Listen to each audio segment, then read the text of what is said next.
Official na nga at natuloy na ang deal para kay Soto at Koshigaya Alphas na ang kanyang bagong team sa Japan B1 B-League at sigurado na ang kanyang 2024-2025 season. Guaranteed na ang kontrata, kasabay nito ang kanyang pag-abot sa isa pa niyang goal, ang NBA, at ang pinaka-chance nga ni Kai ngayong 2024 ay ang OQT o Olympic Qualifying Tournament. Maraming mga NBA scouts ang manunood sa Olympic Qualifiers games hanggang sa Olympics dahil off-season ng NBA at panahon na naman ng pagkuha ng mga NBA teams ng mga players na may potential at kayang makipag-compete sa NBA. Kaya naman isa itong oportunidad para kay Kai at posibleng maging daan para umabot siya sa NBA Summer League na pwedeng magtuloy-tuloy hanggang sa makakuha sila ng NBA contract ngayong 2024. Sa Olympic Qualifiers, ang focus ngayon ng Wasserman at ni Kai Soto, ang goal ay magandang performance na may kasamang panalo. Yun nga lang, hindi ito madali. Malalakas ang kalaban ng mga teams at players, mga NBA players na naglalaro para sa kanilang bansa. Poland ang isa sa matyaga sa kanilang ensayo kaya hindi magiging madali ang Gilas versus Poland friendly game. Kamatchup ni Kai Soto sa loob ng paint na si Alexander Balcerowski, ang EuroLeague 2024 Champion Center ng Panathinaikos, ay present na rin sa ensayo. Masinsinan ang ginagawa nilang pag-dissect sa kanilang mga plays na gagamitin. Ito ang chance ni Kai Soto at ang ibang Gilas players para ipakita na hindi nga rin ganoon madaling matalo ang Gilas at posible na sila pa nga ang manalo laban sa team ng Poland.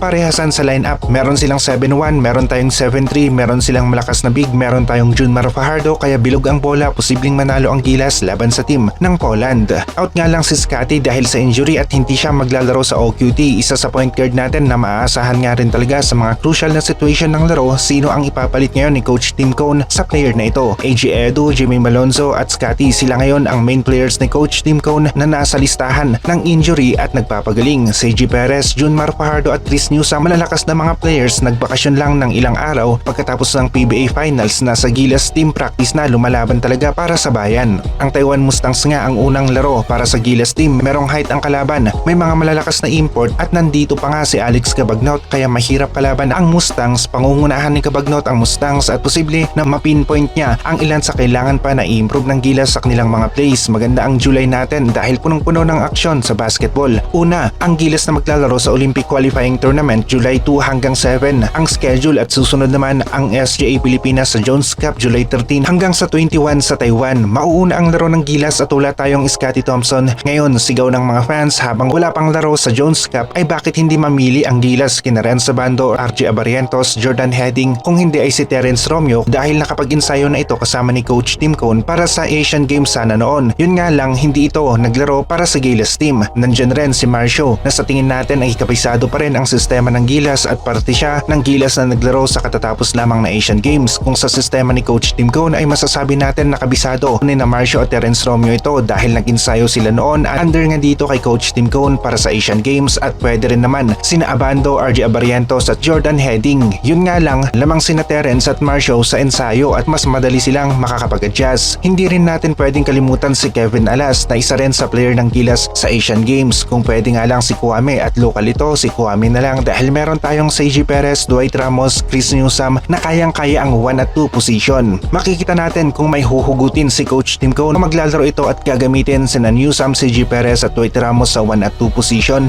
Palitan sila. 11 players ang gagamitin, kung hindi naman kaya ay huhugot sa Asian Games team. Kung hindi naman kaya ay sa SJA team na nakikita natin na pwedeng ito ang maging option ni Coach Tim Cone. Nagsidatingan na nga ang mga Gilas boys natin sa kanilang training camp at simula na ng recall at pag-improve pa sa mga plays na kanilang ginamit sa FIBA Asia Cup qualifiers. Halos walang nabago sa Gilas team at bawat players ay nagsagawa ng kanilang personal conditioning, kaya naman nasa 100% ang mga players natin at recap sila ng konti sa mga plays at adjustment base na rin sa nakita nila sa scouting report o video ng laro ng kalaban natin sa OQT, ang Latvia at Georgia. Scotty Thompson, AJ Edo at Jimmy Malonzo ang tatlong players natin na nasa listahan ng injured players at nagpapagaling kaya hindi makakapaglaro sa OQT. Kay Soto naman, mapapalaban dito kay Samuel Diguara, ang lagpas 7'6" na sentro ng Taiwan Mustangs. Mas malapad ang katawan, mas matangkad pa, yun nga lang mas mabagal kumpara kay Soto, kaya naman posible na daanin ni Kai sa bilis na may kasamang diskarte ang opensa niya laban dito kay Diguara. Malakas ang ipinakitang laro ni Diguara sa Asian Tournament kaya naman mahihirapan rin itong si Kai laban kay Samuel Diguara. Nasabi nga rin ni Tony Ronzo na nakasalalay ang NBA Summer League stint ni Kai Soto sa performance niya sa OQT, kaya naman mahalaga na makapagpakita si Kai ng magandang laro dito. Posible rin na kapag maganda ang laro ni Kai tapos nanalo pa sila laban sa team ng Turkey, Poland, Latvia at Georgia ay baka NBA contract na nga ang masungkit ni Kai at may magbigay ng offer sa kanila na isang NBA SGA team dahil alam naman natin na hindi ganon kadaling talunin ang mga teams na ito na merong active na NBA players at nasa kanilang kalakasan nga rin ng laro. Ngayon, sino nga ba ang huhugutin ni Coach Tim Cone para punan ang pwestong naiwan ni Scottie Thompson? Kung sa sistema ang usapan, nandyan ang mga players na nag-ensayo para sa Asian Games na sina Terence Romeo, Kevin Alas at Marcio Lassiter. Sa SGA naman, kung kayang humabol sa sistema at ensayo, nandyan si Nerenza Bando, Jordan Heading, RJ Abarientos at iba pa. Posible rin na mag-push through si Coach Tim Cone sa 11 players dahil kaya naman ni Dwight Ramos, Chris Newsome, CG Perez ang 1-2 position, palitan silang tatlo. Malalaman natin kung ano ang gagawin ni Coach Tim Cone ngayong araw mismo dahil halos nandyan na ang OQT at kailangan na makapaglabas na si Coach Tim ng konkretong desisyon. 11 players lang ba ang gagamitin o kukuha pa ng kapalit ni Scottie at pwede rin itong si Ralphco mula naman sa Ginebra na palaging present sa ensayo ng Gilas. Kayang-kaya nga rin ni Justin Brownlee na maging playmaker, scorer ng Gilas at ginagawa na niya ito sa Ginebra. Yun nga lang, madadagdagan ang trabaho ni JB. Pwede rin si Jordan Heading dahil na rin sa legit na 3-point shooter ito, pwede nating set up para sa mga open na tira. Konting recall lang ang Gilas sa kanilang plays at konting adjustment sa lineup. Lalaban na sila sa friendly game laban sa team ng Taiwan Mustangs at makikita natin sa larong ito kung handa na ba ang Gilas para sa OQT. Inaabangan na rin ng karamihan kung sino ang papalit dito kay Scottie Thompson. Pwedeng yung pamilyar na sa sistema ni Coach Tim Cone at pwede rin naman na humugot ito mula sa team ng SGA dahil sa July 13 pa nga magsisimula ang kanilang laro sa Jones Cup.